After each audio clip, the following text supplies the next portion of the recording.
All right, guys, we got some updates on Solana and some updates on the SBF lawsuit with some interesting implications for crypto in the United States. Let's actually look at Solana first. This might be bad news for some Solana holders, but it seems like even now, SOL validators are getting paid from Alameda Research, which was basically tied with FTX. Now, you might be saying, how? It's been a year and Alameda's defunct. It is defunct, however, they're still incentivizing the Solana validator. It's kind of strange. So the thing is, there's someone that alleges that 90% of Solana validators are subsidized heavily by Solana Foundation, no surprise there, and Alameda Research. Obviously, you get rewards for being a Solana validator. Not really sure how long they can keep this going. And of course, Alameda Research is the defunct trading wing associated with bankrupt cryptocurrency exchange FTX. I'm really surprised that the current FTX CEO hasn't tried to claw this back, because he's basically tried to claw everything back. So this is kind of strange. In a post on October 4th, the analyst said the level of subsidy is shocking and it could harm SOL prices in the long term. It could, because once these incentives go away, the number of Solana validators could actually go down, which would jeopardize the network. So that's what we're actually looking at. Validators obviously play a crucial role since they verify the validity of transactions. And of course, a node must stake SOL to become a validator, with the amount of SOL stake determining voting power or voting keys. So there are 1,997 Solana validators at press time.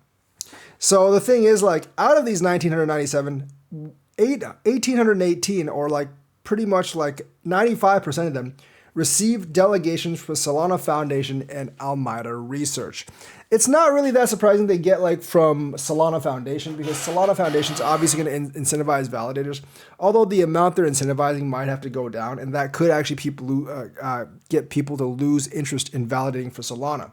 So the total delegation over 100 million, Alameda delegation is 33 million, and Foundation delegation is 73 million. So the thing is, roughly 30% of the delegation is from defunct FTX, and that would be a big decrease in rewards if that actually went away. And I'm not even sure how Alameda delegation is even functioning, because Alameda Research, along with FTX, is completely gone broke. So that doesn't really make much sense to me. So the analyst concludes, if not for the heavy incentivization, so the Solana node count validators would be much lower. Obviously, no one's going to run a node validator without incentives and for free, just for the sake of the network. You'd probably end up a little bit like the XRP network with maybe 150 validators instead of thousands upon thousands of validators. But what really surprises me is that Solana validators are still getting money from Alameda Research. That really shouldn't be the case. No one should be getting money from Alameda Research. I just find that to be really, really strange. Because of this arrangement, the analyst continues, the Solana Foundation can manipulate node operators to do what they want if they don't want their stake pooled. Obviously, they can do that because there's a huge amount of incentive. He further notes that many node operators have zero delegations from ordinary SOL holders. So yeah, it's just kind of strange how this works. It's not a great way for SOL to function. And there could be problems in the future. But the thing is, it's weird that Alameda is actually delegating to Solana still. I thought they lost all their assets. And if you lose 30% of the delegation, that could spell trouble for you. Because Alameda FTX, they're in one bucket. I'm just really surprised that John Ray III hasn't asked for this kind of clawback, because remember, it was Alameda that actually lost a lot of FTX's money. It was for Alameda's sake that FTX basically commingled customer funds, and it was barely Sam Bankman-Fried and Carolyn Ellison's bad trading skills that basically doomed the company altogether, because they literally lost $500,000 a day or more after that happened. So I'm really just surprised that this is actually still going on.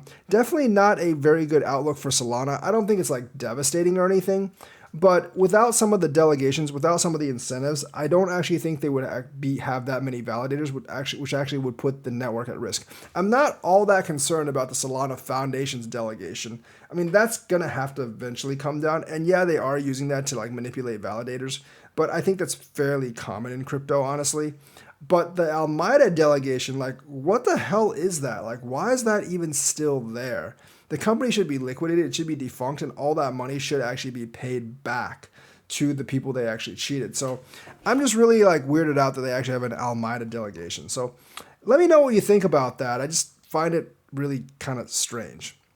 The other thing is the lawsuit for SBF is not going very well. I think we all knew this. And, you know, like we've seen like Almeida sent 4.1 billion of FTT tokens to FTX before a crash. I think that was to buoy them, but we know that FTX sent Almeida a lot of money prior to that as well. So like Nansen analysts observe unusual transactions between FTX and Almeida in the days heading up to FTX's bankruptcy. I think they kind of knew they were screwed, so they were transferring money to try to like bolster them so they're not screwed, but they got kind of screwed anyways in all of this. So basically, like, this is one of the fishy transactions that actually went on. Obviously, like, the price of FTT completely tanked, so this wasn't worth $4 billion for very long. There's a lot of dubious on-chain transactions, and I'm pretty sure there was, like, a lot of, like, trading in between Almeida and FTX to try to manipulate the price. But in the end, that didn't actually work.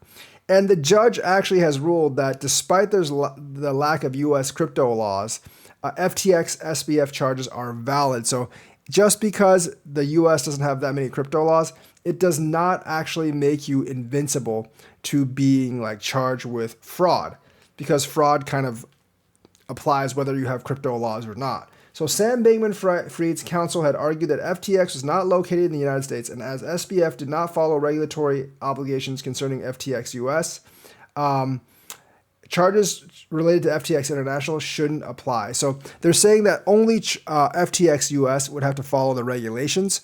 And since he did follow the regulations for FTX US, he shouldn't actually be charged. Obviously, the judge did not agree with that. And their thing is like there's a lack of crypto regulations, so he can't break any crypto regulations.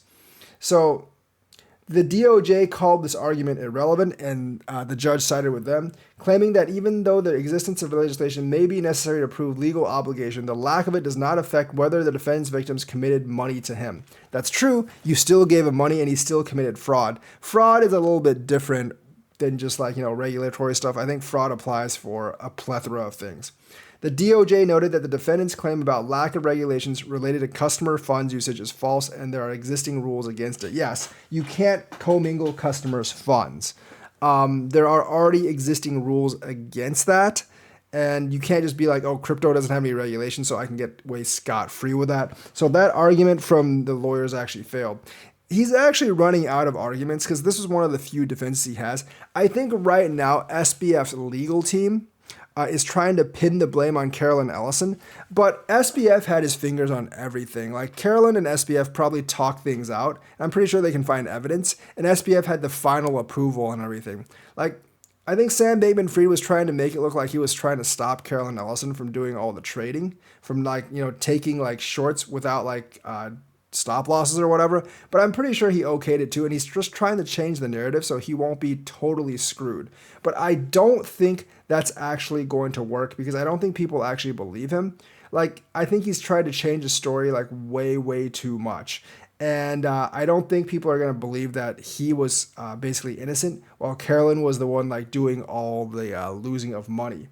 So basically, like so obviously the prosecutors called the FTX stuff a house of cards. So basically, the defense team countered that the FTX founder acted in good faith and crypto juggernaut failed through no fault of Bankman-Fried's. I don't think anyone's going to believe that because he's the CEO. He's one of the few people that actually had keys to the engine and keys to all the funds.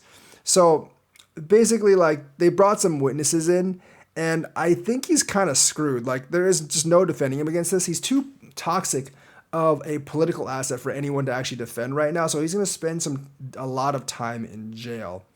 So the thing is, like SBF's defense team countered that the one-time FTX founder acted in good faith even as his business grew too quickly and collapsed dramatically through no fault of his own. So if your business collapses dramatically, the CEO is pretty much all at fault. And they tried to assign some of the blame to one of his employees, his former Premier Carolyn Ellison, and said she failed to install safeguards. And of course, like, Ellison has already pleaded guilty and will testify during the trial, which I think will actually shatter their case entirely. Gary Wang is also going to testify during the trial. I don't think any of their arguments will actually work. And the summary from the prosecution, he's like, he poured money, other people's money, into investments, Rain said. He spent that on money on all sorts of ways on himself. Not only that, he knew exactly what he was doing in commingling funds. There are like transcripts that actually prove it, and I think both Carolyn Ellison and Gary Wang will actually confirm that, mainly to save their own ass. So this is actually very, very problematic for SBF. He's going to be guilty. There's no way he's going to get out of it. And I don't think the jury is going to find him innocent. Don't really see how that actually happens. So yeah, I just wanted to let people know that Solana validators are still somehow getting delegated to or getting paid by SBF somehow. Or Alameda Research, whatever's left of SBF and Alameda Research. And the trial for SBF is not going so well. So that's the news for today. Let me know what you think. Like and subscribe, hit that bell notifications button. Thank you and have a nice day.